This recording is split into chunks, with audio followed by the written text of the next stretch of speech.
ഭരണവിരുദ്ധ പ്രക്ഷോഭം രൂക്ഷമായ ഇറാനിൽ യുഎസിന്റെ സൈനിക ഇടപെടൽ ഉടനില്ലെന്ന് റിപ്പോർട്ട്. പ്രക്ഷോഭത്തിനിടെയുള്ള കൊലപാതകങ്ങൾ കുറഞ്ഞെന്നും വധശിക്ഷകൾ നടപ്പാക്കാൻ സർക്കാരിന് പദ്ധതിയില്ലെന്നും ഇറാൻ തന്നെ അറിയിച്ചെന്ന് യുഎസ് പ്രസിഡന്റ് ഡൊണാൾഡ് ട്രംപ് അവകാശപ്പെട്ടു. ഉറപ്പുകൾ ലഭിച്ചതിനാൽ സാഹചര്യങ്ങൾ നിരീക്ഷിച്ച ശേഷം നടപടി സ്വീകരിക്കാമെന്ന നിലപാടിലാണ് ട്രംപ്. അതേസമയം ആക്രമണ പദ്ധതി ഉപേക്ഷിച്ചിട്ടില്ലെന്ന് ട്രംപ് വ്യക്തമാക്കിയിട്ടുമുണ്ട്.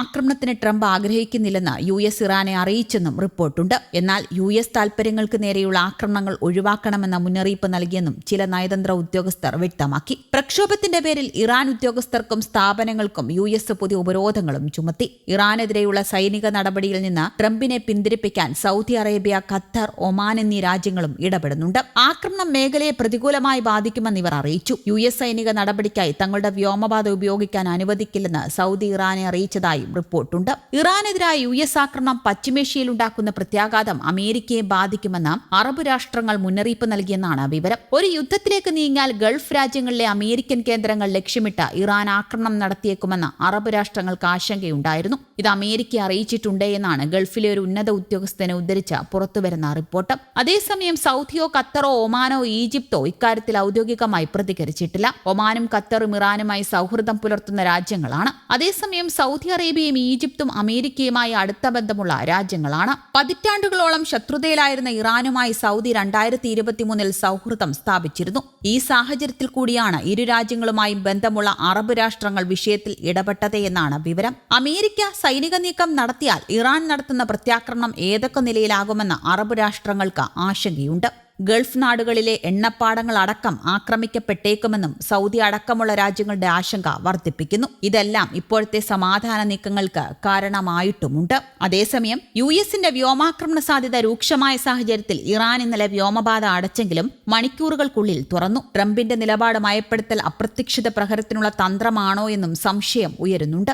യുഎസിന്റെ പടുകൂറ്റൻ വിമാനവാഹിനി കപ്പലായ USS എബ്രഹാം ലിങ്കണും സംഘവും ദക്ഷിണ ചൈനാക്കടലിൽ നിന്ന് മിഡിൽ ഈസ്റ്റിലേക്ക് പുറപ്പെട്ടിട്ടുണ്ട്. ഒരാഴ്ചയോളം വേണ്ടിവരും മേഖലയിൽ എത്താൻ. ഖത്തറിലെ യുഎസിന്റെ വ്യോമതാവളമായ അൽ ഉദൈദിന് നൽകിയ സുരക്ഷാ മുന്നറിയിപ്പും ഇളവ് ചെയ്തു. വ്യാഴാഴ്ച 4 മണിക്കൂറോളം അടച്ചിട്ട ശേഷം ഇറാൻ വ്യോമപാത തുറന്നു. ഇറാനിലെ ഇസ്ലാമിക ഭരണകൂടത്തിനെതിരെ ഇപ്പോൾ സൈനിക നീക്കം നടത്തരുതെന്ന് ഇസ്രയേൽ പ്രധാനമന്ത്രി ബെഞ്ചമിൻ നെതന്യാഹു ട്രംപിനോട് ആവശ്യപ്പെട്ടതായും റിപ്പോർട്ടുകൾ പുറത്തുവരുന്നുണ്ട്. ഇറാനെ ആക്രമിച്ചാൽ അത് ഇസ്രയേലിനെതിരായ വലിയ തിരിച്ചടികൾക്ക് കാരണമാകുമെന്ന ഭയമാണ് നെതന്യാഹു പങ്കുവച്ചത്. പ്രതിഷേധക്കാരെ കൊല്ലുന്നത് ഇറാൻ ഭരണകൂടം നിർത്തിയതായി തനിക്ക് മറുഭാഗത്തുള്ള പ്രധാനപ്പെട്ട ഉറവിടങ്ങളിൽ നിന്ന് വിവരം ലഭിച്ചിട്ടുണ്ട് എന്ന് ട്രംപ് മാധ്യമങ്ങളോട് പറയുന്നതിന് തൊട്ടുമുമ്പ് ബുധനാഴ്ചയായിരുന്നു നെതന്യാഹുവുമായുള്ള ഈ സംഭാഷണം. ഇറാനെതിരായ സൈനിക നടപടികളെക്കുറിച്ച് ചർച്ച ചെയ്യാൻ വൈറ്റ് ഹൌസ് ഉദ്യോഗസ്ഥർ യോഗം ചേർന്ന അതേ ചൊവ്വാഴ്ച തന്നെ Netanyahu US vice president JD വാൻസിനുമായി സംസാരിച്ചിരുന്നതായി ന്യൂയോർക്ക് ടൈംസും റിപ്പോർട്ട് ചെയ്യുന്നു. സൗദി അറേബ്യ, ഖത്തർ, ഒമാൻ എന്നീ രാജ്യങ്ങൾ നടത്തിയ ചർച്ചയുടെ ഫലമാണ് ട്രംപ് അയയാൻ കാരണമെന്ന്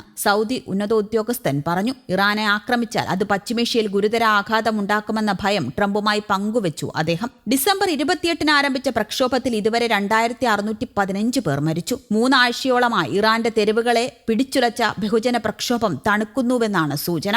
വ്യാഴാഴ്ച സംഘർഷങ്ങളോ കാര്യമായ അക്രമ സംഭവങ്ങളോ ഉണ്ടായിട്ടില്ല എന്നാണ് റിപ്പോർട്ടുകൾ പറയുന്നത്. അതേസമയം പ്രക്ഷോഭകരെ ഭീകരരായി മുദ്രകുത്തിയുള്ള അറസ്റ്റ് തുടരുമെന്ന് ഇറാന്റെ ദേശീയ മാധ്യമം റിപ്പോർട്ട് ചെയ്തു. ഇന്റർനെറ്റ് സേവനം ലഭ്യമല്ലാത്തതിനാൽ സ്റ്റാർലിങ്ക് ഉപഗ്രഹ ഇന്റർനെറ്റിലൂടെ വീഡിയോ കോളും ചിത്രങ്ങളും പുറത്തെത്തിക്കുന്നവരെ ലക്ഷ്യമിടുമെന്നും അറിയിച്ചു. പ്രക്ഷോഭം അമർച്ച ചെയ്യുന്നതിന്റെ ഭാഗമായി ഒരാഴ്ചയായി രാജ്യത്ത് ഇന്റർനെറ്റ് സേവനം വിച്ഛേദിച്ചിരിക്കുകയാണ്. അതിനിടെ ജനങ്ങളെ തൂക്കിലേറ്റാൻ ഇറാന് പദ്ധതിയില്ലെന്ന് വിദേശകാര്യമന്ത്രി അബ്ബാസ് അരാഗ്ചി അറിയിച്ചു. പ്രക്ഷോഭം അടിച്ചമർത്താൻ കരുക്കൾ നീക്കിയവരെന്ന് പറഞ്ഞ് ഇറാനിലെ 12ഓളം വ്യക്തികൾക്കും സ്ഥാപനങ്ങൾക്കും അമേരിക്ക സാമ്പത്തിക ഉപരോധം ഏർപ്പെടുത്തിയിരിക്കുകയാണ്. അതേസമയം ഇറാനെ ആക്രമിക്കുന്നതിനുള്ള സൈനിക നടപടികൾ ട്രംപ് മാറ്റിവെച്ചിട്ടില്ലെന്നും അദ്ദേഹത്തിന്റെ തീരുമാനം ഇപ്പോഴും ഇറാനിയൻ ഉദ്യോഗസ്ഥർ ശേഷിക്കുന്ന പ്രതിഷേധങ്ങളെ എങ്ങനെ കൈകാര്യം ചെയ്യുന്നു എന്നതിനെ ആശ്രയിച്ചിരിക്കുന്നുവെന്നും ഒരു മുതിർന്ന ഉദ്യോഗസ്ഥൻ അഭിപ്രായപ്പെട്ടു. മിഡിൽ ഈസ്റ്റിലെ ഏറ്റവും വലിയ അമേരിക്കൻ താവളമായ അൽ ഉദൈദയിൽ 10,000 സൈനികരാണ് ഉള്ളത്. ജൂണിൽ ഇറാന്റെ ആണവ കേന്ദ്രങ്ങളിൽ US നടത്തിയ ആക്രമണത്തിന് പ്രതികാരമായി ഇറാൻ അവരെ ലക്ഷ്യം വെച്ചിരുന്നു. രാജ്യത്തുടനീളമുള്ള